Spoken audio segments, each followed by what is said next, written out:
আসসালামু আলাইকুম রহমতুল্লাহ। Welcome to one shot MCQ class. আশা করি সবাই ভালো আছো। আজকে ভাই আমরা আলোচনা করব কোষ বিভাজন নিয়ে।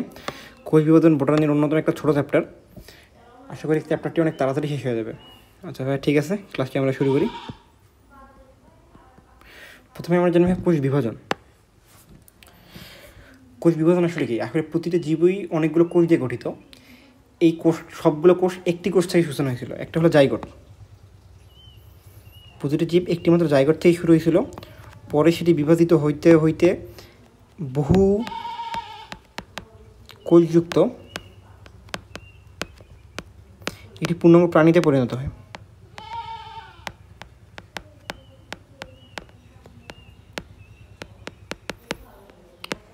প্রায় ট্রিলিয়ন ট্রিলিয়ন কোষযুক্ত একটি প্রাণীতে তৈরি হয়। ঠিক আছে ভাই, এই কোষ বিভাজনকে আবার 3 ভাগে ভাগ করা যায়: অ্যামাইটোসিস,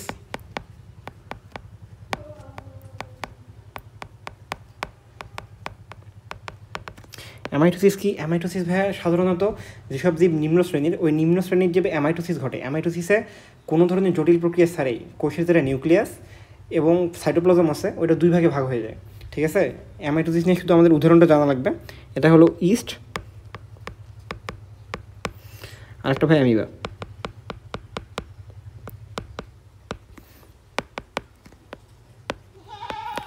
কোনো ধরনের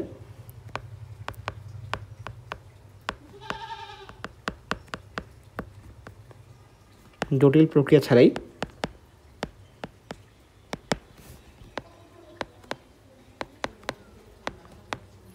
সাইটোপ্লাজম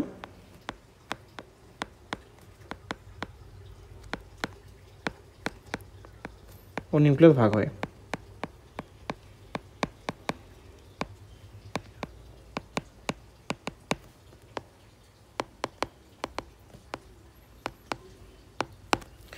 নিউক্লিয়াস ভাগ হয়। ঠিক আছে, এরপরে আছে ভাই আমাদের মাইটোসিস।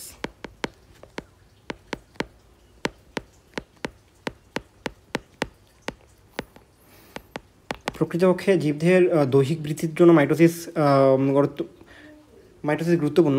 প্রকৃতপক্ষে জীবদেহের দৈহিক বৃদ্ধির জন্য মাইটোসিস গুরুত্বপূর্ণ। মাইটোসিসের ফলেই জীব একটিমাত্র কোষ থেকে বহু কোষে পরিণত হয়। আবার জীবদেহের যেসব ক্ষয়পূরণ, তারপর বৃদ্ধি সাধন, দেন আছে পূর্ণাঙ্গ প্রাপ্তি, এগুলোতে মাইটোসিসের ভূমিকা অনেক। মাইটোসিস কী হয়? মাইটোসিসের যেটা অপত্য কোষ হুবহু মাতৃকোষের মতো হয়। হুবহু মাতৃকোষের মতো হয়। মানে কোষ বিভাজনের ফলে নতুন যে কোষটা তৈরি হলো, একে অপত্য কোষ বলে। এই অপত্য কোষ সকল দেখতে এবং বৈশিষ্ট্যে পুরোপুরি মাতৃকোষের মতো হবে। অপত্য কোষ মাতৃকোষের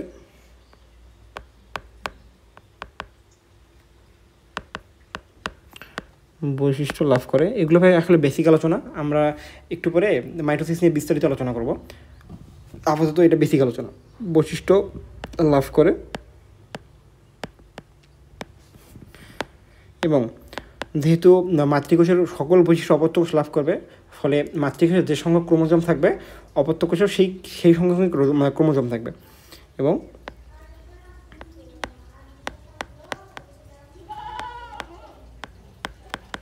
ক্রোমোজোম সংখ্যা ধ্রুব থাকে।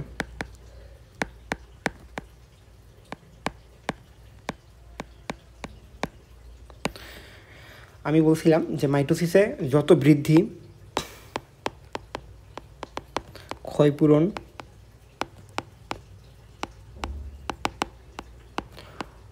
পূর্ণতা প্রাপ্তি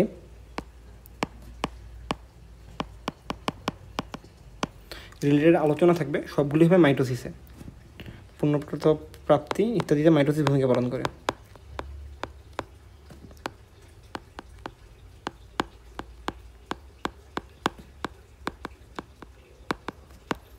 ইত্যাদিতে মাইটোসিস ভূমিকা পালন করে।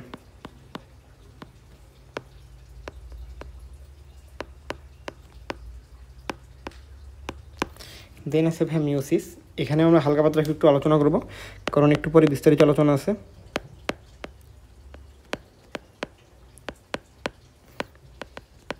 মিওসিস কোথায় দেখা যায়? মিওসিস দেখা যায় যেসব জীবের যৌন জনুক্রম থাকে তাদের বেলায় মিওসিস দেখা যায়। এখানে যৌন জনুক্রমে হয় কি, জনন মাতৃকোষ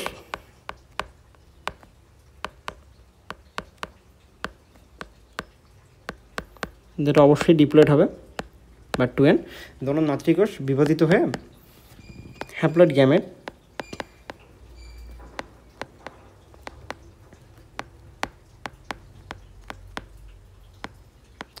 গ্যামেট বা জনন কোষে পরিণত হয়। জনন কোষ তৈরি করে, এটাও হ্যাপ্লয়েড হবে, এটাও হ্যাপ্লয়েড হবে, মানে n। ঠিক আছে, এই হ্যাপ্লয়েড গ্যামেট বা জনন কোষ ডিরেক্ট যৌন জননে অংশগ্রহণ করে। ঠিক আছে, প্রথমে আমরা তাহলে মাইটোসিস নিয়ে আলোচনা করি।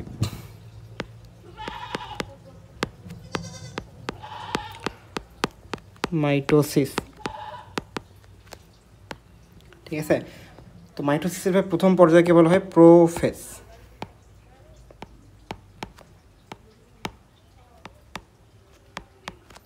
ঠিক আছে, প্রোফেজে হয় কি, প্রোফেজে সর্বপ্রথম নিউক্লিয়াসে যেসব ক্রোমোজোম আছে, ক্রোমোজোম থেকে পানি বিয়োজন হয়।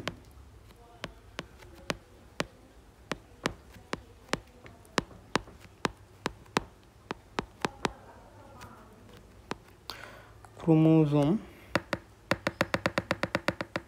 বানান ইদানিং অনেক ভুল হচ্ছে।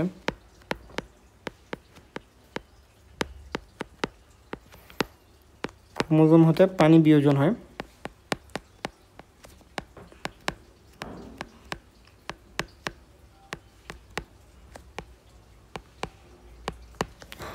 ক্রোমোজোম হতে পানি বিয়োজন হয়, ফলে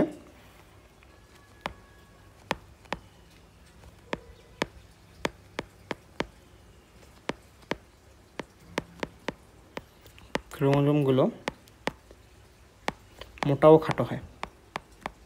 পানি বিয়োজন হলে অবশ্যই সেটা মোটাও খাটো হবে, মোটাও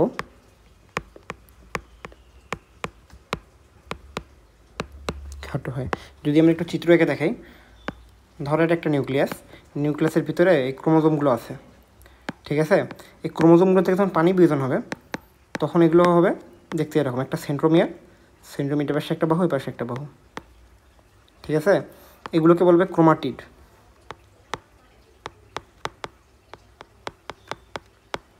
তখন ক্রোমাটিন তন্তু থেকে এগুলো হবে ক্রোমাটিডে। ঠিক আছে ভাইয়া, তারপর আমরা যখন 2 নম্বর পয়েন্টে আসি তখন দেখব এখানে স্পিন্ডল তন্তুর ভাইয়ের সূচনা হয়, স্পিন্ডল তন্তু সহ স্পিন্ডল যন্ত্রের। ঠিক আছে, স্পিন্ডল যন্ত্র কেমন, এটা একটা স্পিন্ডল যন্ত্র, এখানে থেকে স্পিন্ডল তন্তু। ঠিক আছে, কোষ বিভাজনের সময় স্পিন্ডল তন্তুর ভূমিকা আছে, এই জন্য এখানে একটা স্পিন্ডল তন্তুর প্রয়োজন। এটা আবির্ভাব হয় প্রোফেজে। তাহলে এখানে কি স্পিন্ডল যন্ত্রের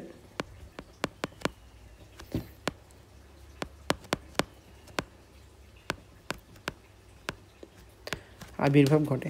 আপাতত আমাদের এমসিকিউর জন্য এই 2টো পয়েন্ট জানলেই হবে। তারপর আছে আমাদের প্রোমেটাফেজ।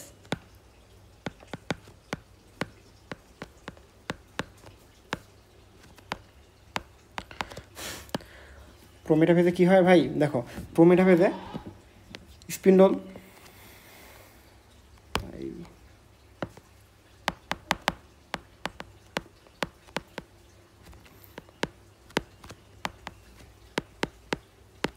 স্পিন্ডল যন্ত্রের গায়ে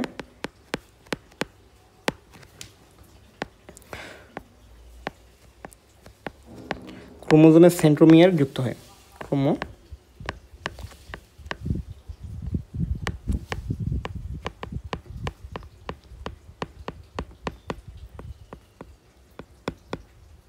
ক্রোমোজোমের সেন্ট্রোমিয়ার যুক্ত হয়। এই যে একটা স্পিন্ডল যন্ত্র, পুরোটা স্পিন্ডল যন্ত্র, এগুলো স্পিন্ডল ফাইবার, এগুলো স্পিন্ডল ফাইবার। এখন স্পিন্ডল সবগুলো ফাইবারের, স্পিন্ডল যন্ত্রের সবগুলো ফাইবারের মধ্যেই ক্রোমোজোমগুলো যুক্ত হয় না, স্পেসিফিক কিছু ফাইবারের মধ্যে যুক্ত হয়। যেমন ধরলাম আমরা এই ফাইবারের সঙ্গে একটা যুক্ত হইলো, ঠিক আছে, এই ফাইবারের সঙ্গে একটা ক্রোমোজোম যুক্ত হইলো, যেই ফাইবারের সঙ্গে যুক্ত হয় একে বলে ট্রাকশন ফাইবার। ঠিক আছে, তাহলে একে বলবো ট্রাকশন ফাইবার। আবার যদি এই ফাইবারের সঙ্গে যুক্ত হয় তখন এই পুরোটা হবে একটা ট্রাকশন ফাইবার। ঠিক আছে, স্পিন্ডল যন্ত্রের যে স্পিন্ডল ফাইবারের সঙ্গে যুক্ত হবে ওই স্পিন্ডল ফাইবারটাকে বলবে হয় ট্রাকশন ফাইবার। ঠিক আছে, এই যুক্ত হওয়ার সময়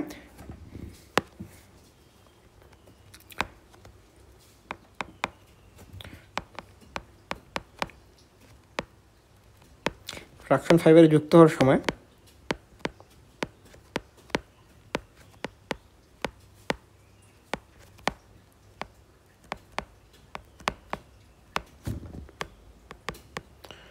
ট্রাকশন ফাইবারে যুক্ত হওয়ার সময় ক্রোমোজোমগুলো একটু আন্দোলিত হয়।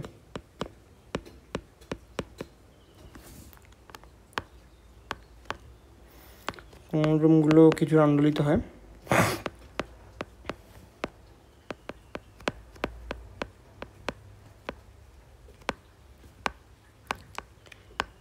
একে বলে ভাই ক্রোমোজোমীয় নৃত্য। প্রশ্ন অবশ্যই আসে মাঝে মাঝে যে ক্রোমোজোমীয় নৃত্য কোথায় দেখা যায়, ওটা হবে প্রোমেটাফেজে। একে ক্রোমোজোমীয় নৃত্য বলা হয়।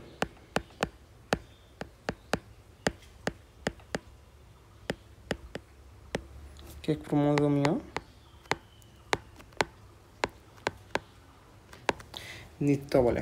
ঠিক আছে, আপাতত তোমার প্রোমেটাফেজ থেকে একটু জানলেই হবে। তারপর আরেকটু তোমাকে জানাই যে আমরা চিত্রতেই যাই। চিত্রতে আমরা যখন দেখি কি প্রোফেজে আগে ছিল ক্রোমাটিন তন্তু এবং পেঁচায় পেঁচায় পানি বিয়োজনের ফলে একটা যে সেন্ট্রোমিয়ার দিয়ে দুই পাশে দুইটা বাহু গেল, একে বললাম আমরা ক্রোমাটিড। এই ক্রোমাটিডগুলো কোথায় যুক্ত হলো? এইটা কি স্পিন্ডল তন্তু, স্পিন্ডল যন্ত্রের স্পিন্ডল তন্তুগুলোতে যুক্ত হলো। অতএব যে স্পিন্ডল তন্তুতে যুক্ত হলো ওটাকে বলবো আমরা ট্রাকশন ফাইবার। ঠিক আছে, এই যে একটা স্পিন্ডল যন্ত্র না, স্পিন্ডল যন্ত্রের এই যে মাঝের যে পার্টটা, এই মাঝের পার্টটাকে বলা হয় বিষুবীয় অঞ্চল। ঠিক আছে, মাঝের যে অংশটা, মাঝের অংশটাকে বলে বিষুবীয় অঞ্চল। আর এই যে সাইডের পার্টগুলা, এই সাইডের পার্টগুলোকে বলে মেরু। তো একটা স্পিন্ডল যন্ত্রে কয়টা বিষুবীয় অঞ্চল আর কয়টা মেরু থাকে? একটা স্পিন্ডল যন্ত্রে একটা বিষুবীয় অঞ্চল এবং দুইটা মেরু থাকে। এই যে একটা দুইটা মেরু। ঠিক আছে ভাইয়া? তো মেটাফেজে কী হবে?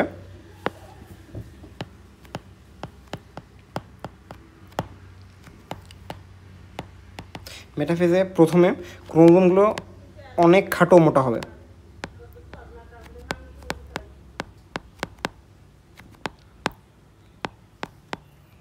ক্রোমোজোমগুলো সবচেয়ে মোটাও খাটো হয়।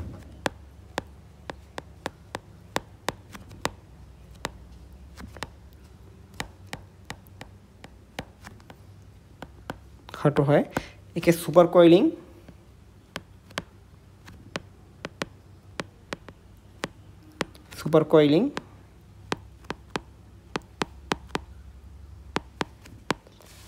ও কন্ডেনশন বলে। কন্ডেনশন মানে কিন্তু ভাই ঘন হওয়া। ঠিক আছে, আমরা যখন কোনো কৌটার দুধ খাই ওখানে কিন্তু লেখা থাকে কনডেন্সড মিল্ক। কনডেন্সড মিল্ক মানে ঘনকৃত দুধ। ঠিক আছে,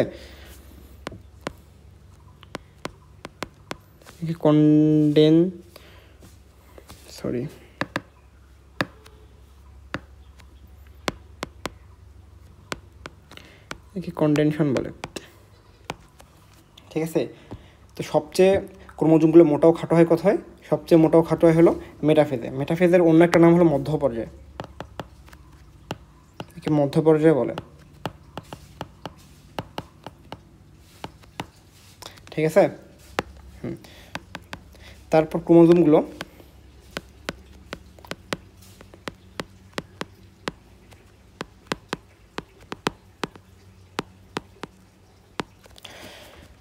বিষুবীয় অঞ্চলে বিন্যস্ত হবে।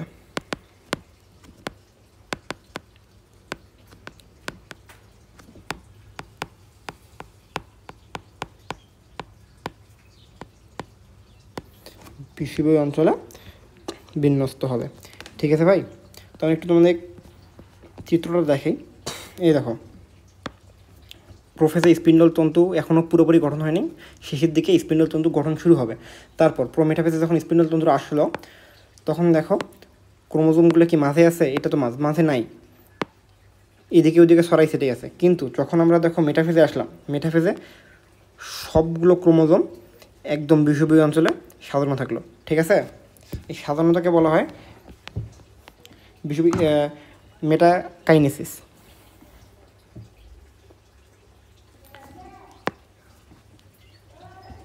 একে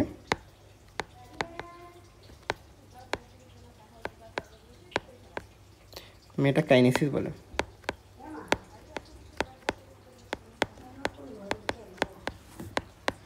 একে মেটাকাইনেসিস বলে, ঠিক আছে ভাইয়া। তারপর অ্যানাফেজ।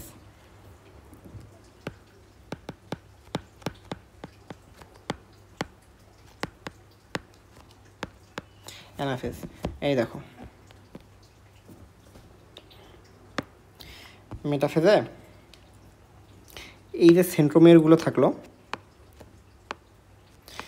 এই সেন্ট্রোমিয়ারগুলো বিভাজিত হবে, ঠিক আছে। এই সেন্ট্রোমিয়ারগুলো বিভাজিত হবে। এই বিভাজিত হওয়ার পর মেরুমুখী চলন হবে। অর্ধেক সেন্ট্রোমিয়ার আসবে এই মেরুর দিকে, অর্ধেক সেন্ট্রোমিয়ার যাবে এই মেরুর দিকে, ঠিক আছে। তো ভাইয়া সেন্ট্রোমিয়ারের বিভাজন কোথায় হয়? সেন্ট্রোমিয়ারের বিভাজন মূলত মেটাফেজেই হয়, মেটাফেজের একদম শেষের দিকে। তারপর যখন এগুলো অ্যানাফেজে প্রবেশ করে, অ্যানাফেজে এগুলো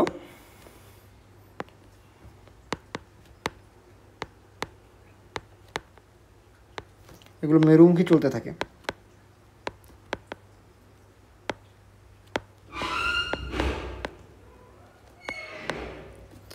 এগুলো মেরুমুখী চলতে থাকে, ঠিক আছে ভাই। চলার সময় দেখো সেন্ট্রোমিয়ার এর অবস্থান অনুযায়ী এদের আবার কিছুকে ভাগ করা যায়।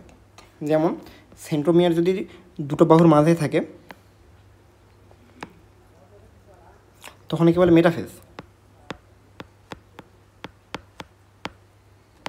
ঠিক আছে। দেখতে অনেকটা ভাই ভি এর মতো, ভি আকৃতির, অনেকটা দেখে ভি এর মতো, ঠিক আছে। তারপর একটু যদি ভাইয়া সাইডে থাকে, মাঝের অবস্থান থেকে একটু সাইডে থাকে, সরি ভাই মেটাফেজ, এটা মেটাসেন্ট্রিক, সরি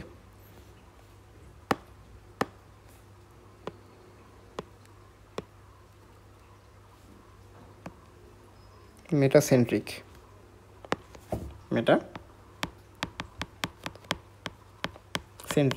সাব মানে একটু নিচে, তো সাব মেটাসেন্ট্রিক মানে মাঝখানের একটু নিচে বা মাঝখানের একটু সাইডে, ঠিক আছে। তবে এটা সাব মেটাসেন্ট্রিক।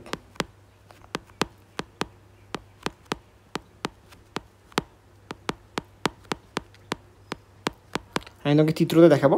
সাব মেটাসেন্ট্রিক এটা ভাই এল আকৃতির, ঠিক আছে। তারপর অ্যাক্রোসেন্ট্রিক,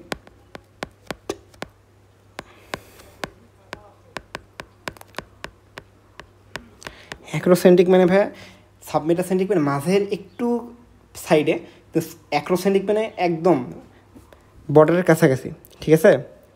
এই যে অ্যাক্রোসেন্ট্রিক, দুইটা ক্রোমোজোম একদম এটার কাছাকাছি, ঠিক আছে। এটা দেখতে অনেক ভাইয়া যে আকৃতির, তো অ্যাক্রোসেন্ট্রিক, এটা দেখতে যে আকৃতির, ঠিক আছে। অ্যাক্রোসেন্ট্রিক ওটা একটা যে আকৃতির। এবং টেলোসেন্ট্রিক, টেলোসেন্ট্রিক মানে একদম মাঝে, সরি একদম টেইলে, টেইলে মানে একদম প্রান্তে, ঠিক আছে। এটা টেলোসেন্ট্রিক।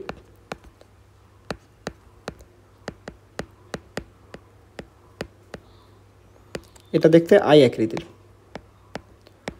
আচ্ছা ভাইয়া ঠিক আছে, একটু তোমাকে চিত্রতে দেখাই।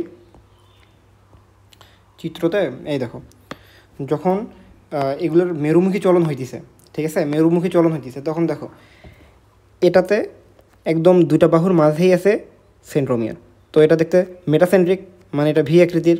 আবার এটা দেখো সাবমেটাসেন্ট্রিক, এটা মাঝের একটু সাইডে আছে, তো এটা সাবমেটাসেন্ট্রিক। এমনই সেন্ট্রোমিয়ারের অবস্থান অনুযায়ী এখানে ক্রোমোজোমগুলোর কিছু নাম হয়, ওটাই পড়াইলাম। মেটাসেন্ট্রিক, সাবমেটাসেন্ট্রিক, অ্যাক্রোসেন্ট্রিক এবং টেলোসেন্ট্রিক, ঠিক আছে ভাই। অ্যানাফেজ, তারপর টেলোফেজ।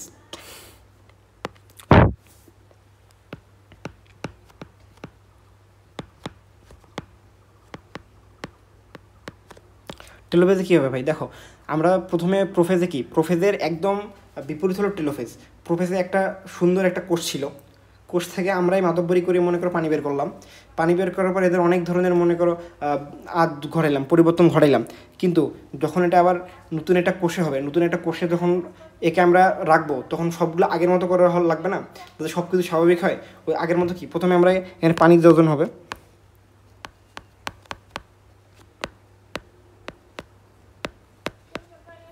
এখানে পানি যোজন হবে। পানি যোজন হওয়ার পর কী হবে, এই যে ক্রোমাটিডগুলো যখন ছিল, ক্রোমাটিডগুলো এমন ছিল, কিন্তু একটা স্বাভাবিক কোষে তো ক্রোমাটিডগুলো এমন থাকে না। আমরা জানি একটা স্বাভাবিক কোষে থাকে ক্রোমাটিডগুলা ক্রোমোজোম তন্তু হিসেবে এই এমন অনেক পেঁচায় পেঁচায়, ঠিক আছে। তো কী হবে, ক্রোমাটিডগুলো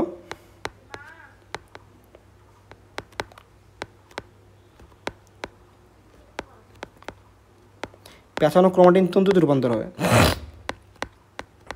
পেঁচানো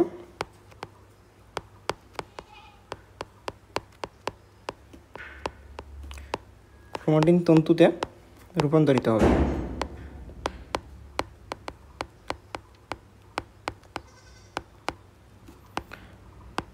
পেঁচানো ক্রোমাটিন তন্তুতে রূপান্তরিত। আবার আমরা দেখো তো একটা স্বাভাবিক কোষে কি কোনো স্পিন্ডল যন্ত্র থাকে? একটা স্বাভাবিক কোষে কখনো স্পিন্ডল যন্ত্র থাকে না, ঠিক আছে।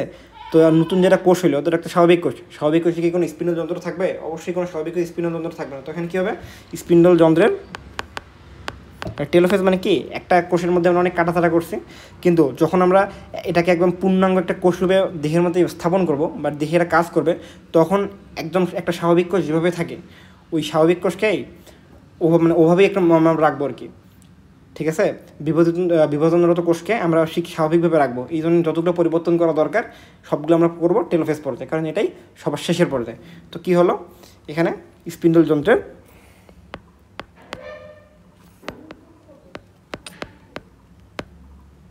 স্পিন্ডল যন্ত্রের বিলুপ্তি ঘটবে।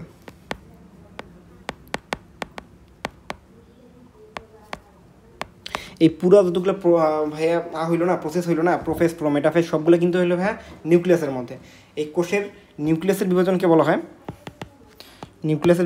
হয় ক্যারিওকাইনোসিস। ক্যারিয়ন মানে নিউক্লিয়াস, আর ক্যারিওকাইনোসিস মানে নিউক্লিয়াসের বিভাজন।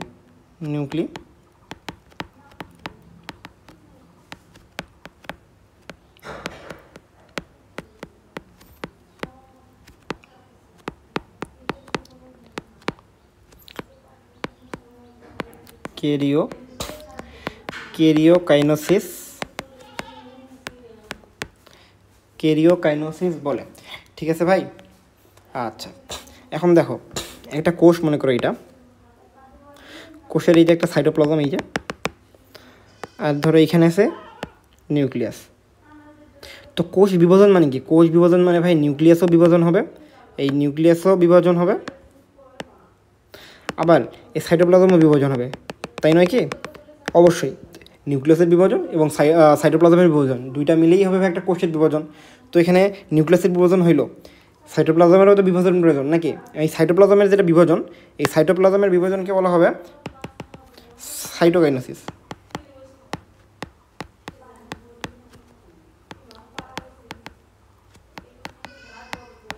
সাইটোপ্লাজমের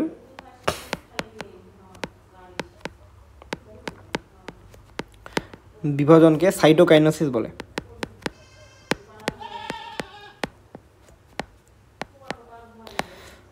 সাইটোকাইনোসিস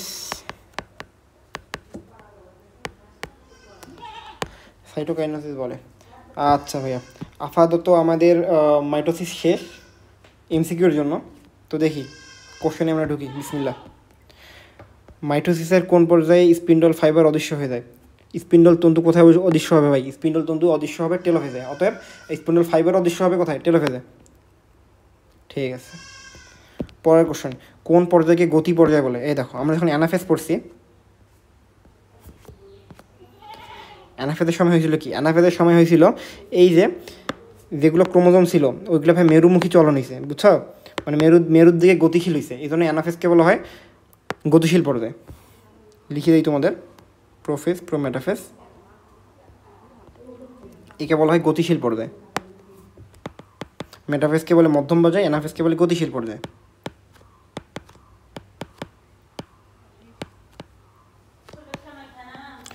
গতিশীল পর্যায়। আচ্ছা ভাইয়া, তো কোনটিকে গতিশীল পর্যায় বলে? এটা হবে অ্যানাফেজ। ঠিক আছে, পরের কোশ্চেনে আসি। নিচের কোনটিতে মিওসিস ভূমিকা রাখে? আমি বলছি মিওসিস কোথায় ভূমিকা রাখে ভাই? যতগুলো যৌন জনুক্রম আছে ওইখানে মিওসিস ভূমিকা রাখে। তো কোথায় হবে? এই জনুক্রমে। মিওসিস নিয়ে যখন আমরা আলোচনা করবো তখন অবশ্যই এই বিষয়টি তুমি বুঝতে পারবে। তারপর মাইটোসিস এর কোন পর্যায়ে ক্রোমোজোম হতে পানি বিয়োজন ঘটে? ক্রোমোজোম হতে পানি বিয়োজন কোথায় ঘটে? প্রথমেই ক্রোমোজোম হতে পানি বিয়োজন ঘটে, এটা ছিল প্রোফেজে, পড়াইছি তোমাকে। তারপর মাইটোসিস কোষ বিভাজনের কোন দশায় ক্রোমোজোম বিষুবীয় অঞ্চলে বিন্যস্ত হয়? আমি বলছিলাম বিষুবীয় অঞ্চল কোনটাকে বলে? যে স্পিন্ডল যন্ত্রটা ছিল, স্পিন্ডল যন্ত্রের একদম মাঝের অংশটাকে বলছিলাম আমরা বিষুবীয় অঞ্চল, আর দুইটা সাইডের অংশকে বলছিলাম আমরা মেরু অঞ্চল। এই মেটাফেজ পর্যায়ে স্পিন্ডল যন্ত্রের বিষুবীয় অঞ্চলে ক্রোমোজোমগুলো বিন্যস্ত হয় এবং একে বলা হয় মেটাকাইনেসিস। ঠিক আছে, তো এখানে কী হবে? মাইটোসিস কোষ বিভাজনের কোন দশায় ক্রোমোজোমগুলো বিষুবীয় অঞ্চলে বিন্যস্ত হয়? এটা হবে মেটাফেজ। ঠিক আছে, পরের প্রশ্ন, কোন উপপর্যায়ে ডিএনএ অনুলিপন ঘটে? এই দেখো ভাই, ধরো একটা কোষের পুরো জীবন,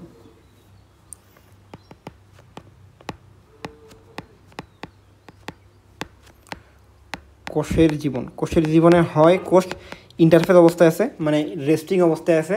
এই অবস্থায় এর কোনো ধরনের বিভাজন ঘটছে না। ইন্টারফেস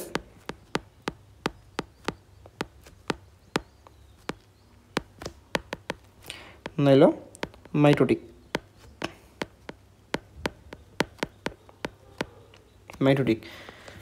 মাইটোটিকে হয় এখানে বিভাজন ঘটছে, বিভাজন চলমান।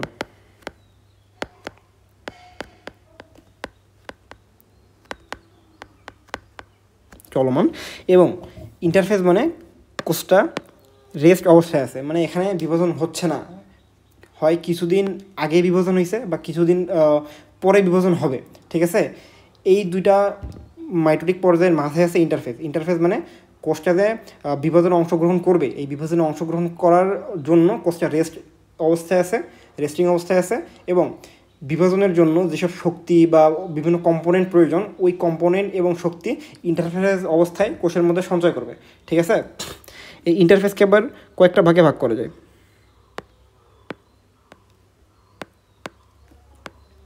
G1 বা গ্যাপ 1, তার শেষে আছে G2 বা গ্যাপ 2, আর এখানে আছে ভাই এসতে সিনথেসিস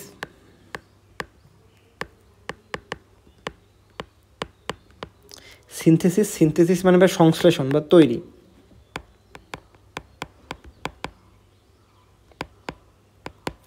তো ভাই এখানে কি সংশ্লেষণ বা তৈরি হয়? এখানে ভাই সংশ্লেষণ হয়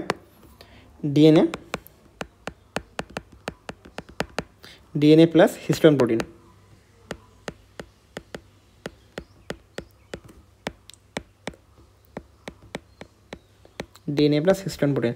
তো কী হলো ভাই, কোষটা যখন বিভাজন হবে, বিভাজনের সময় তো এর অনেক কিছু লাগবে, যেমন শক্তি লাগবে, অনেক ধরনের প্রোটিন লাগবে। আবার বিভাজন কী হবে? ডিএনএটাই তো বিভাজন হবে নাকি? তো এই যে ডিএনএ বিভাজন হইল, এখানে ডিএনএটা কোথা থেকে আসবে? ডিএনএতে আসবে সিনথেসিস পর্যায়ে যে ডিএনএ সংশ্লেষণ হয়েছে, ওই ডিএনএ সংশ্লেষণ হতে। ঠিক আছে, তো ইন্টারফেস অবস্থায় এস দশায় বা এস ফেজে ডিএনএ আর হিস্টোন প্রোটিন সংশ্লেষণ হয়। ওই ডিএনএ আর হিস্টোন প্রোটিন পরবর্তীতে মাইটোসিস কোষ বিভাজনে অংশগ্রহণ করে। ঠিক আছে, তো এখানে কী আছে প্রশ্নটা, কোন উপপর্যায়ে ডিএনএ অনুলিপন ঘটে? এটা ভাই খুব ইম্পর্টেন্ট, এটা না কই রে, ডিএনএ অনুলিপন কোথায় ঘটে? ডিএনএ অনুলিপন ঘটে ইন্টারফেজে। যদি তোমাকে বলে ইন্টারফেজের ভাই কোন দশায়, তখন বলবো তুমি ইন্টারফেজের এস দশায়। ঠিক আছে, আচ্ছা, ইন্টারফেস কোনটা ছিল ভাই? আবার আমি তোমার কাছে রিক্যাপ করি। ইন্টারফেস ছিল যখন কোষ বিভাজন হয় না, তখন ওই পর্যায়টাকে বলা হয় ভাই ইন্টারফেসে কী হয়? ইন্টারফেসে পরবর্তীতে কোষটা বিভাজনে অংশগ্রহণ করবে, এই অংশগ্রহণের জন্য সে প্রস্তুতি নিতে থাকে। ঠিক আছে, কোষ চক্রের সংশ্লেষ দশায় কত সময় ব্যয় হয়? ঠিক আছে, এই দেখো আমি বলছিলাম ইন্টারফেসে 3টা ভাগ ছিল।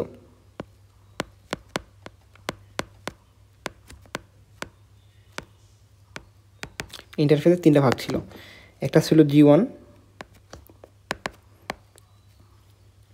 তারপরে G1 এর পরে আসবে ভাই S, তারপর আসবে G2। আমরা এটা কীভাবে মনে রাখবো?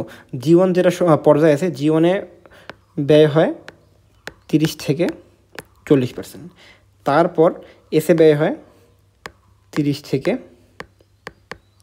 50%, আর এখানে ব্যয় হয় 10 থেকে 12%, 10 থেকে 20% সময়। ঠিক আছে, এই দেখো এটা মনে রাখবে হবে 34 দিয়ে,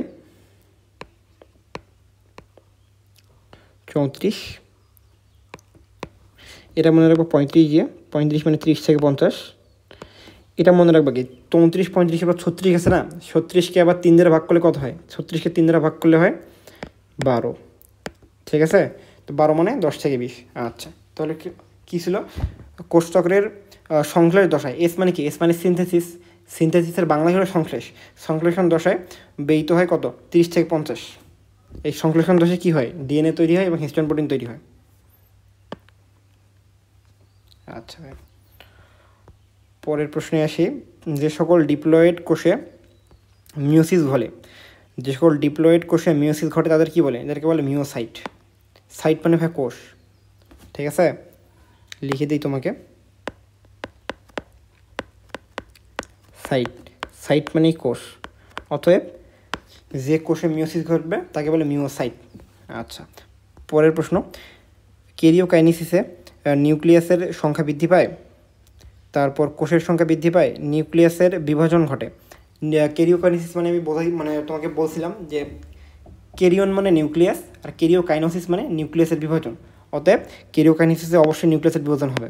ঠিক আছে, তারপর কোষের সংখ্যা বৃদ্ধি পায় না ভাই, কোষের সংখ্যা বৃদ্ধি পায় না, কোষের সংখ্যা বৃদ্ধি পায় সাইটোকাইনেসিসে। সাইটোকাইনেসিসে যখন সাইটোপ্লাজমের বিভাজন হয় তখনই একটা পূর্ণাঙ্গ কোষ হয়, তখনই একটা কোষের সংখ্যা বৃদ্ধি পায়। কিন্তু ক্যারিওকাইনেসিসে কেবলমাত্র নিউক্লিয়াসের সংখ্যা বৃদ্ধি পায়। ঠিক আছে, কেবলমাত্র নিউক্লিয়াসের সংখ্যা বৃদ্ধি পায়। তাহলে উত্তর হবে 1 আর 3। তারপরের প্রশ্ন, কোন দশায় ক্রোমোজোম কোষের বিষুবীয় অঞ্চলে বিন্যস্ত হয়? তোমাকে পড়াইছিলাম ক্রোমোজোম কোষের বিষুবীয় অঞ্চলে বিন্যস্ত হওয়াকে বলে মেটাকাইনেসিস, এবং এই মেটাকাইনেসিস হয় মেটাফেজে। ঠিক আছে, আচ্ছা, পরের প্রশ্ন, শিক্ষক ক্লাসে বললেন এই প্রকার বিভাজনের ফলে ক্রোমোজোমের স্বতন্ত্র বিন্যাস ঘটে। ভাই আমি তোমাকে যখন মাইটোসিস পড়াইছিলাম, মাইটোসিসে বলছিলাম যে ক্রোমোজোমের এখানে কোনো রকম কোনো পরিবর্তন ঘটবে না। যখন মাতৃকোষের যে ক্রোমোজোমটা আছে হুবহু একই ধরনের ক্রোমোজোম অপত্য কোষেও থাকবে। অতএব মাইটোসিস কোষ বিভাজনে ক্রোমোজোমের কোনো ধরনের পরিবর্তন ঘটে না। লিখে দিই আমি তোমাকে, কেবলমাত্র ক্রোমোজোমের পরিবর্তন ঘটে।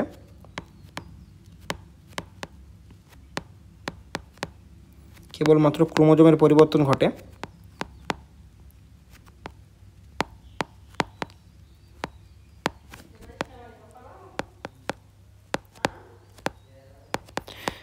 কেবলমাত্র ক্রোমোজোমের পরিবর্তন ঘটে মিওসিসে। মিওসিস কোষ বিভাজন, এটা ভাই কেমন করে ঘটে? এটা তোমাকে আমি যখন পরে মিওসিস পারবো তখন তোমাকে আমি দেখাবো। মিওসিস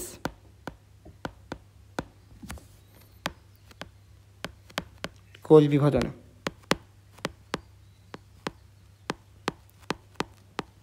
আচ্ছা ভাই, তোমার প্রশ্নে আসি। উদ্দীপকে নির্দেশিত কোষ বিভাজনের ফলে দৈহিক বৃদ্ধি ঘটে, জীবদেহে সৃষ্ট ক্ষতস্থান পূরণ হয়, জীবদেহে বৈশিষ্ট্যগত পরিবর্তন সাধিত হয়, কোষের পুনরুৎপাদন ঘটে। আমি বলছিলাম যতগুলো মাইটোসিস রিলেটেড আলোচনা আছে, মাইটোসিস কী করবে? কোষের দৈহিক বৃদ্ধি ঘটাবে, অবশ্যই কোষের দৈহিক বৃদ্ধি ঘটাবে।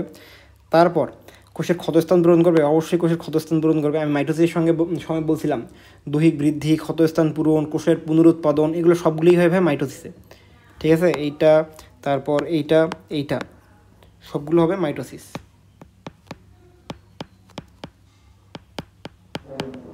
সবগুলো হবে মাইটোসিস। এখন দেখো, মিওসিসে ক্রোমোজোমের স্বতন্ত্র বিন্যাস ঘটে। ক্রোমোজোমই তো সকল বৈশিষ্ট্য ধারণ করে নাকি? ক্রোমোজোমে যদি সকল বৈশিষ্ট্য ধারণ করে এবং ক্রোমোজোমে যদি পরিবর্তন হয় তাহলে অবশ্যই ভাই জীবেরও পরিবর্তন হবে। তো কী বলছে? জীবের বৈশিষ্ট্যগত পরিবর্তন হয়, অবশ্যই মিওসিসে জীবের বৈশিষ্ট্যগত পরিবর্তন হয়। ঠিক আছে, তাহলে এখানে হবে গ নম্বরটা। আচ্ছা, পরের কোশ্চেন কি আছে? হিস্টোন প্রোটিন সংশ্লেষণ হয় কোষের কোন চক্রে বা কোন দশায়? কোষ চক্রের কোন দশায়? এটা হবে এস, কারণ এস চক্রেই ডিএনএ এবং হিস্টোন প্রোটিন একত্রে সংশ্লেষ হয়। ঠিক আছে। তারপর কোষ প্রাচীরের মধ্য পর্দায় গঠন প্রক্রিয়া কোন কোষ বিভাজন কোষ প্রাচীরের মধ্যপর্দার গঠন প্রক্রিয়া কোষ বিভাজনের কোন দশা থেকে শুরু হয়? এটা হবে টেলোফেজ। ঠিক আছে, এটা হবে টেলোফেজ। টেলোফেজ পর্যায়ে যখন একটা কোষের মানে বিভাজন শেষ হয়, কোষের বিভাজন না তো আর কি হলে নিউক্লিয়াসের বিভাজন শেষ হয়, নিউক্লিয়াসের বিভাজনের শেষেই হয় সাইটোকাইনেসিস। সাইটোকাইনেসিস মানে সাইটোপ্লাজমের বিভাজন। ওই সাইটোপ্লাজমের বিভাজনেই কোষ মধ্যপর্দার গঠন হয়। সাইটোপ্লাজমের বিভাজনের সময় মধ্যপর্দার গঠন হয়। তো সাইটোকাইনেসিস হয় কোন দশার ফল? সাইটোকাইনেসিস হয় টেলোফেজ দশার পর। ঠিক আছে, তাইলে উত্তর হবে টেলোফেজ। ক্রোমোজোমের খাটো ও মোটা হওয়াকে কী বলে? ক্রোমোজোমের খাটো ও মোটা হওয়াকে বলে কনডেনশন। কনডেনশন মানে ভাই ঘনীভবন। ঠিক আছে, এই ক্রোমোজোম খাটো সবচেয়ে মোটা কোথায় হয়? ক্রোমোজোম খাটো সবচেয়ে মোটা হয় ভাই মেটাফেজে। এবং এটাও বলছিলাম একে বলা হয় কনডেনশন, লিখে দিয়েছিলাম তোমাকে আমি। ঠিক আছে, এই দুটো চিত্র দেখো তো। চিত্রতে দেখো, এগুলো দেখো ক্রোমোজোম। ঠিক আছে, ক্রোমোজোমগুলো দেখো বিষুবীয় অঞ্চল বা একদম মাঝের অঞ্চলে বিন্যস্ত হয়েছে। তো ক্রোমোজোম বিষুবীয় অঞ্চল বা মাঝের অঞ্চলে ভাই কখন বিন্যস্ত হয়? যখন এটা মেটাফেজে থাকে। তারপর দেখো একদম মেরুমুখী চলে গেছে বা মেরুতে চলে গেছে। মেরুতে কখন চলে যায়? মেরুতে যাওয়া শুরু করে অ্যানাফেজে। যখন এদিকে থাকতো বা এইদিকে থাকতো ক্রোমোজোমগুলো, তখন সম্ভবত এটা হয়তো অ্যানাফেজ। ঠিক আছে, কিন্তু দেখো এটা একদম মেরুতে চলে গেছে। এখন শুধু এখানে পানি যোজন হবে এবং স্পিন্ডল যেটা তন্তু আছে, স্পিন্ডল তন্তু বিলুপ্তি হবে। তাহলেই তো টেলোফেজ পর্যায় শেষ হবে। যেহেতু এটা মেরুতে চলে গেছে তাহলে ওটা অবশ্যই হবে টেলোফেজ। তো প্রশ্ন কী বলছে? ক চিত্রের ক্ষেত্রে ক্রোমোজোমের এরূপ বিন্যাস হওয়াকে কী বলে? ক চিত্র এই তো মাঝখানে বিন্যস্ত হয়েছে, মাঝখানে বিন্যস্ত হওয়াকে বলে মেটাকাইনেসিস। পড়াইছিলাম তোমাকে মেটাকাইনেসিস। আচ্ছা, পরের প্রশ্ন, এই চিত্রের ক্রোমোজোম সংখ্যা 16 হলে খ চিত্রের পরবর্তী ধাপে অপত্যকোষে ক্রোমোজোম সংখ্যা কত হবে? দেখো এখানে বলছে ক্রোমোজোম সংখ্যা 16। এই যে মাঝখানে হলো বিন্যস্ত হইল এবং একদম টেলোফেজ পর্যায়ে মেরুতে বিন্যস্ত হইল। এগুলো কোন ধরনের কোষ বিভাজন হয় ভাইয়া? এগুলো সবগুলোই হয় মাইটোসিসে। পুরোটাই হইল মাইটোসিস। আর মাইটোসিসে কী থাকে? ক্রোমোজোম থেকে ধ্রুব থাকে।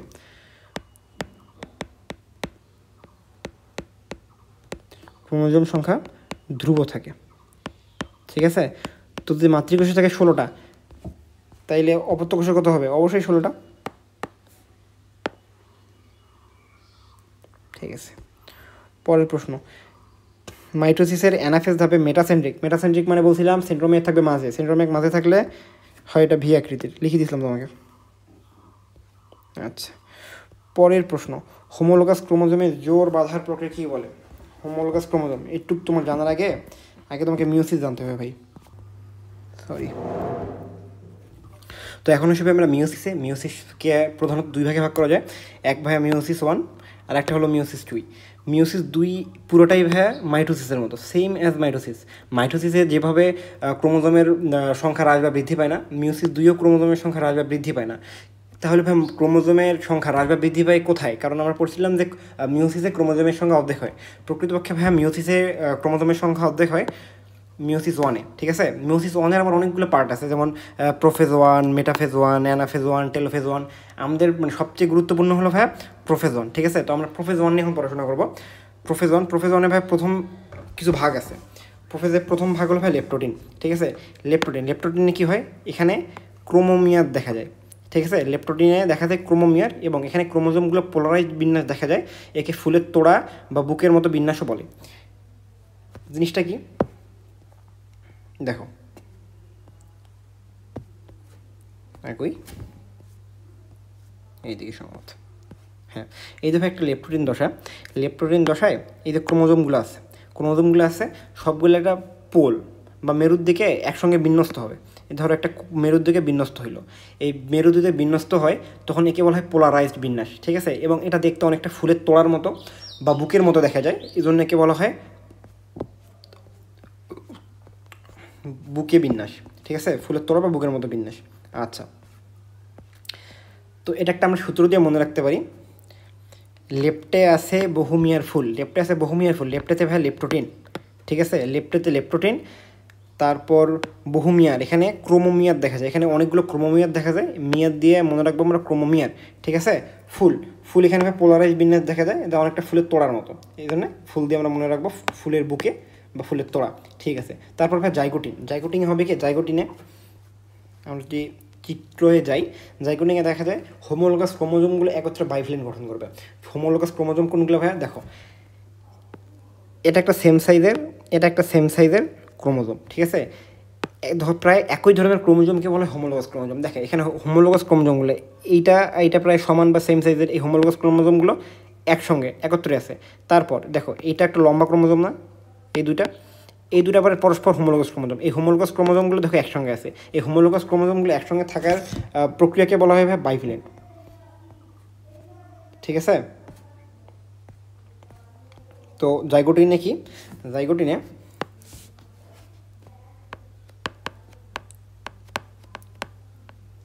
হোমোলোগাস ক্রোমোজোম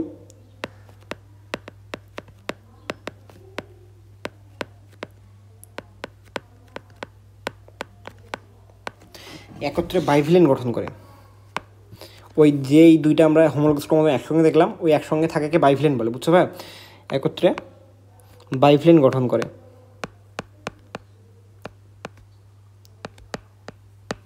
বাইফিলেন্ট গঠন করে, এবং একটা প্রক্রিয়ার মাধ্যমে তোরা একসঙ্গে হয় বা বাইফিলেন্ট গঠন করে। এই প্রক্রিয়াটাকে বলা হয় সিনেপসিস। এই প্রক্রিয়াকে সিনেপসিস বলে।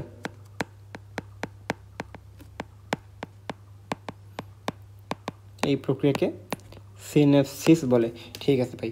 জাইগোটিনের পরে আছে ভাই প্যাকেটিন। প্যাকেটিন সবচেয়ে গুরুত্বপূর্ণ। প্যাকেটিন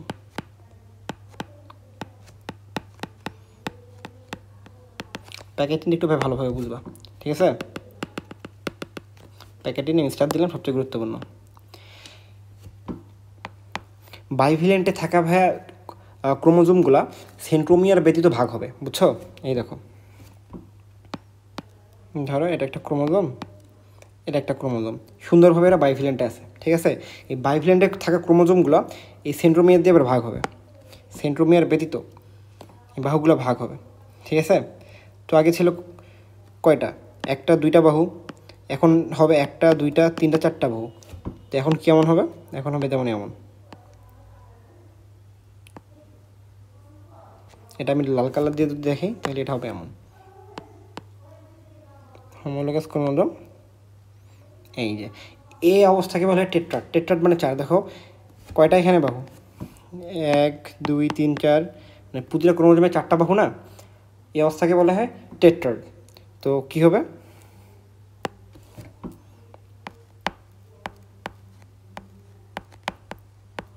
ক্রোমোজোমগুলো সেন্ট্রোমিয়ার ব্যতীত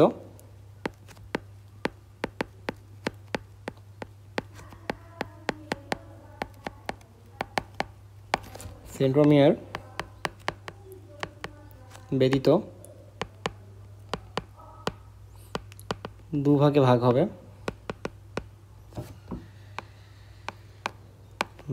ফলে প্রতিটি ক্রোমোজোমে চারটি ক্রোমাটিড থাকে, প্রতিটি ক্রোমোজোমে চারটি ক্রোমাটিড থাকবে, প্রতিটি ক্রোমোজোমে চারটি ক্রোমাটিড থাকবে, চারটি ক্রোমাটিড থাকবে। একে টেট্রাড বলে। টেট্রা মানে চার।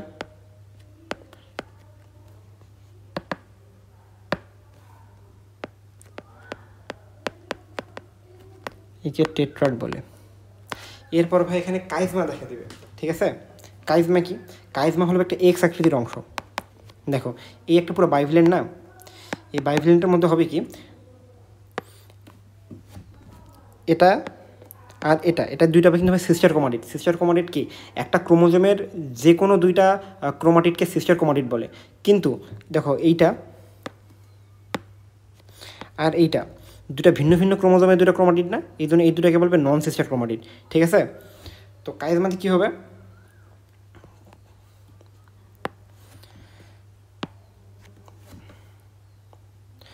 কাইজমা।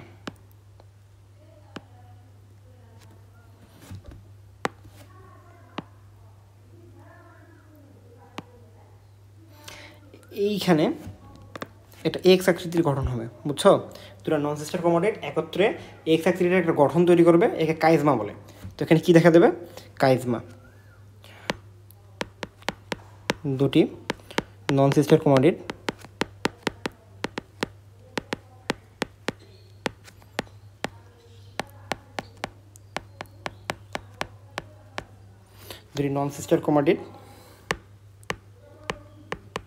একত্রে এক্স আকৃতির দুটি গঠন, এক্স আকৃতির একটি গঠন করবে, এক্স আকৃতির একটি গঠন তৈরি করবে,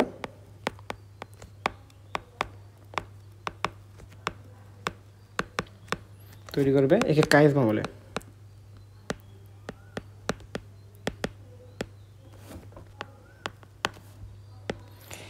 কাইজমা বলে। এই কাইজমাতে কী হবে জানো? এই কাইজমাতে হবে ক্রসিং ওভার, এখানেই হবে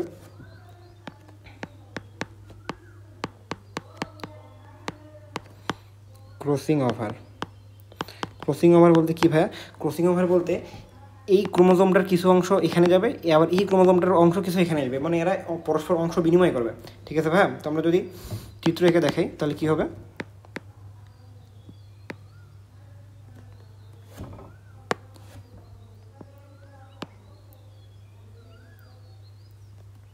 এই দেখো, এই ক্রোমোজোমটার কিছু অংশ এখানে আসলো, আবার এই লাল ক্রোমোজোমটার কিছু অংশ এখানে যাবে। তবে দেখো এখানে ক্রোমোজোমের গঠনে ভিন্নতা হইল না, ক্রোমোজোমে বিন্যাসে ভিন্নতা হইল না, ক্রোমোজোমে কোনো ভিন্নতা মানেই তো বৈশিষ্ট্য ভিন্নতা। অতএব এই যে মিওসিস বিভাজনে যে ভিন্নতা দেখা যায় ওটা এই প্যাকেটিন দশার এই ক্রসিং ওভারের ফলেই দেখা যায়। ঠিক আছে? আচ্ছা ঠিক আছে, এখানে এক্স আকৃতির কাইজমা দেখা দিবে, কাইজমাতেই হবে ক্রসিং ওভার। আচ্ছা তারপর কী হয়? তারপর হলো ডিপ্লোটিন, তারপর ডায়াকাইনেসিস, তারপর আছে ডিপ্লোটিন দশা, তারপর ডিপ্লোটিন,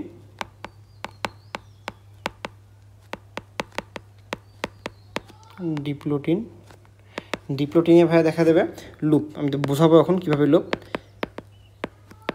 এখানে লুপের দেখা যায়, এখানে লুপের দেখা যায়। আর ডায়াকাইনেসিস নিয়ে তেমন কোনো পড়া নেই।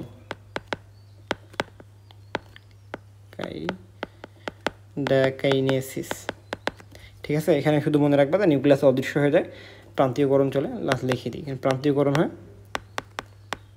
বোঝাচ্ছি আমি তোমাকে।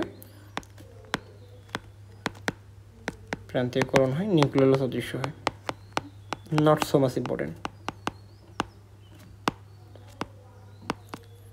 নিউক্লিওলাস অদৃশ্য হয়। আচ্ছা দেখো লুপের দেখা নেই, লুপটা কি? লুপ নিচে আছে সম্মত চিত্র, এই দেখো ডিপ্লোটিন, এই দেখো পুরোটা একটা ফাঁসের মতো তৈরি করছে, দেখছো? ফাঁসকে ইংরেজিতে বলে লুপ। এই ফাঁসকে ইংরেজিতে বলে, আসলে হয় কি এই দুটো যে বাইভ্যালেন্ট তৈরি করলো, দুটো হোমোলোগাস ক্রোমোজোম পরস্পর থেকে দূরে যেতে থাকে, থাকার ফলে আবার এই জায়গাতে যে কাইজমা তৈরি করলো, এই কাইজমার জায়গাগুলোতে ওরা আটকে, বুঝছো? ফলে যখন দূরে যাইতে শুরু করে তখন এই জায়গাটা ফাঁসের তৈরি হয়, এই যে ওকেই বলা হয় লুপ বা ফাঁস। আচ্ছা ঠিক আছে, এই ছিল মোটামুটি মিওসিস নিয়ে পড়াশোনা। আমরা প্রশ্নে আসি। হোমোলোগাস ক্রোমোজোমের জোর বাঁধার প্রক্রিয়াকে কী বলে? জোর বাঁধার প্রক্রিয়াকে কী বলে ভাই? সিনেপসিস, পড়াইছি তোমাকে। জোর বাঁধার প্রক্রিয়াকে বলে সিনেপসিস। তারপর কোন ধাপে জীবের বৈচিত্র্যের সৃষ্টি হয়? কোন ধাপে? প্যাকেটিন। আমি বলছিলাম প্যাকেটিন সবচেয়ে গুরুত্বপূর্ণ, কারণ ওখানে ক্রসিং ওভার হয়, কাইজমা তৈরি হয়, আর ক্রসিং ওভার কাইজমার ফলেই তো কী হয়? ক্রোমোজোমের গঠনে ভিন্নতা আসে। ক্রোমোজোমের গঠনে ভিন্নতা মানেই জীবের বৈশিষ্ট্য ভিন্নতা। ঠিক আছে, কারণ আমাদের জীবের যত বৈশিষ্ট্য আছে সবগুলো আমাদের ক্রোমোজোম বহন করে। আচ্ছা, প্রোফেজ একের কোন দশায় লুপের সৃষ্টি হয়? লুপের কোথায় সৃষ্টি হয়? ডিপ্লোটিন। বলছিলাম না ডিপ্লোটিনের লুপের সৃষ্টি হয়? তোমাকে আমি চিত্র দেখাইছি যে কীভাবে লুপের সৃষ্টি হয়। তারপর মিওসিস বিভাজন ঘটে হ্যাপ্লয়েড জীবের জাইগোটে, তারপর উন্নত জীবের জনন কোষে। আমি বলছিলাম উন্নত জীবের জনন কোষে, মানে এটা ঠিক। ডিপ্লয়েড জীবের নিষেকের আগে, হ্যাঁ ডিপ্লয়েড জীব যখন নিষেক হয় তার আগে এর জনন মাতৃকোষে মিউসিস ঘটে, এটাও আমি তোমাকে পড়াইছিলাম। তবে হ্যাপ্লয়েড জীব কী হয় ভাই, হ্যাপ্লয়েড মানে এন, ঠিক আছে। কিন্তু আমি এটাও বলছিলাম তোমাকে হ্যাপ্লয়েড কোনো কোষে কখনোই মিওসিস ঘটে না, কিন্তু তাহলে এদের মিওসিস কোথায় ঘটবে? দেখো এটা মনে করো শুক্রাণু, এটা ধরো ডিম্বাণু, ঠিক আছে। এখন জীবটা তো হ্যাপ্লয়েড, এদের গ্যামেটও আসছে হ্যাপ্লয়েড, কিন্তু যখন এরা জাইগোট গঠন করবে তখন দেখো এরা হবে 2n। কিন্তু যখন এরা 2n হবে তখন কি জীবের সব বৈশিষ্ট্য হইলো না তো, কারণ জীবটা হ্যাপ্লয়েড, এদের আবার নতুন যেটা সন্তান হবে ওটা যদি হয় ডিপ্লয়েড, তাহলে তো ভাই এদের প্রজাতিটা ধ্বংস হয়ে যাবে। তখন কী হবে, এদের এখানে হবে মিওসিসের ফলে আমরা কী জানি, ক্রোমোজোমের সঙ্গে অর্ধেক হয়। তখন কী হবে, এদের নতুন যে জীবটা হইলো এই নতুন জীব হবে আবার হ্যাপ্লয়েড। তাহলে কী হলো, পিতামাতাও হ্যাপ্লয়েড হলো, এদের যে নতুন সন্তানটা হলো ওটাও হ্যাপ্লয়েড হলো, মানে বৈশিষ্ট্য ঠিক থাকলো এবং যে এদের বংশগতি কখনোই বিলুপ্ত হবে না। তাইলে এটাও ঠিক আছে, হ্যাপ্লয়েড জীবের জাইগোটে। আচ্ছা তাহলে কোনটা হবে বা 1, 2 আর 3। পরের প্রশ্ন, নিচের কোন ধাপে কাইজমা সৃষ্টি হয়? কাইজমা কোথায় সৃষ্টি হয়? প্যাগাইটিনে পড়াইছিলাম। কাইজমা কি? এক্স আকৃতির অংশ। কাইজমা কি? এক্স আকৃতির অংশ। এটা আমাদের প্রশ্ন থাকে যে কাইজমা কি আকৃতির? এক্স আকৃতির, ঠিক আছে। আচ্ছা, মিওসিস কোষ বিভাজনে ফলে মিওসিস জীবের বৈচিত্র্য সৃষ্টি হয়। হ্যাঁ, জীবের বৈচিত্র্য সৃষ্টি হয়, কারণ এখানে ক্রসিং ওভার হয়। ক্রসিং ওভারের ফলে দুইটা ক্রোমোজোমের মধ্যে অংশ বিনিময় হয়, ক্ষত স্থান পূরণ হয় না। আমি বলছিলাম ক্ষত স্থান পূরণ, বৃদ্ধি, এগুলো সবগুলো হয় মাইটোসিস, সবগুলো হয় মাইটোসিসের বৈশিষ্ট্য। তারপর প্রজাতির সক্রিয়তা ঠিক থাকে। হ্যাঁ, প্রজাতির সক্রিয়তা ঠিক থাকে।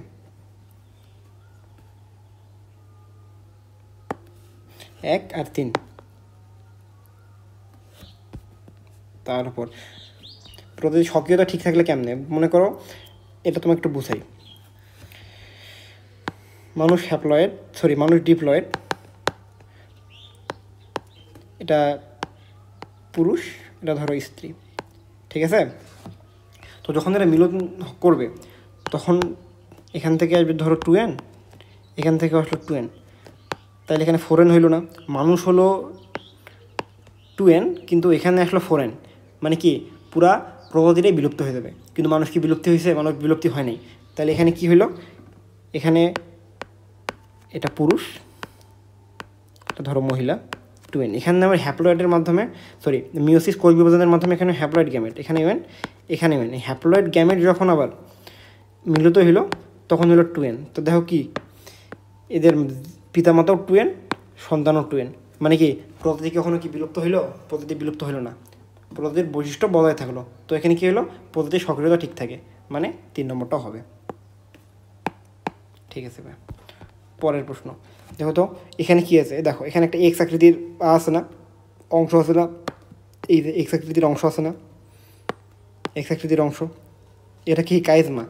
উদ্দীপকের প্রকৃতি কোন ধাপে দেখাচ্ছে? উদ্দীপকের প্রকৃতি কোথায় দেখা যায়? কাইজমা কোথায় তৈরি হয়? প্যাগাইটিনে। দেখো একটা টপিক থেকে কতবার কোশ্চেন আসছে দেখছো, সবগুলোই কিন্তু বোর্ড কোশ্চেন। ঢাকা বোর্ড 22 আসছিল, আগের যেগুলো কোশ্চেন ছিল ওগুলো আসছিল। মানে এটা অনেক ভাই হিউজ পরিমাণে ইম্পর্টেন্ট। কোনো একটা চ্যাপ্টারের, মানে এটা চ্যাপ্টারের যদি কোথাও থেকে যদি কোশ্চেন আসার সম্ভাবনা থাকে তো এখান থেকেই কোশ্চেন আসার সম্ভাবনা সবচেয়ে বেশি, ঠিক আছে।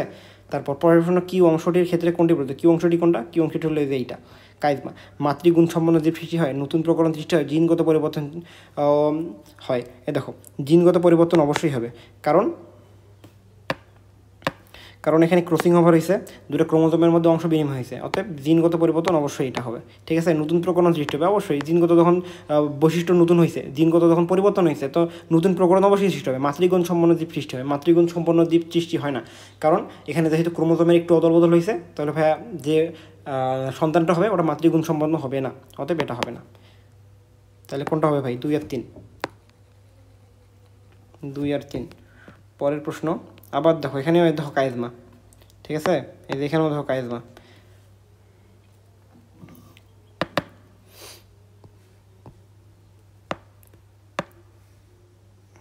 তো পরের প্রশ্ন কি, উদ্দীপকের কী অংশটি থেকে সংগঠিত প্রক্রিয়ায় জিন প্রকরণ সৃষ্টি হয়? হ্যাঁ, এখানে জিন প্রকরণ সৃষ্টি হয়।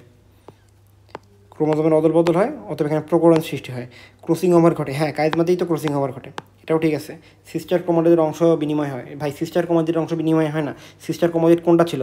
এই যে এটা পুরোটা একটা ক্রোমোজোম, ক্রোমোজোমের এইটা এইটা এইটা এইটা এই চারটা বাহু হলো ভাই সিস্টার ক্রোমাটিড, কিন্তু এটা ভিন্ন আর একটা ক্রোমোজোম, এটা আর এটার ভাই যেগুলো ক্রোমাটিড হবে ওগুলো হবে নন সিস্টার ক্রোমাটিড, অতএব এটা সিস্টার না, এটা হবে নন সিস্টার।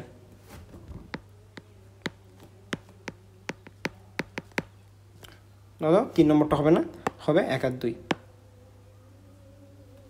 ঠিক আছে ভাই। তারপর এখানে ধরো কাইজমা, বিচিন্দ্র অংশের নাম কি? কাইজমা, বোঝানোর কিছু নেই। তারপর বলছে নিচের কোনটি সঠিক? নাই, কোশ্চেনই তো নেই। আচ্ছা এটা স্কিপ, এটা স্কিপ। তারপর আবার দেখো এখানে আছে কাইজমা নিয়ম, মানে চিত্র থাকলেই ভাই কাইজমা দিবেই, ঠিক আছে? চিত্র দিছে মানেই ওখানে কাইজমা দিবেই। তো কী বলছে? চিত্রে প্রদর্শিত প্রকৃতি কোন উপধাপে সংগঠিত হয়? কাইজমা। কাইজমা কোথায় সংগঠিত হয় ভাই? ইলেকট্রোডিনে। ইলেকট্রোডিন আছে? সরি ইলেকট্রোডিন, প্যাকেটিনে। প্যাকেটিনেই তো। দেখছো? তো ঠিক আছে ভাই, আজকে এই পর্যন্তই, দেখা হচ্ছে অন্য কোনো ক্লাসে। আসসালামু আলাইকুম রহমতুল্লাহি বারাকাতুহু।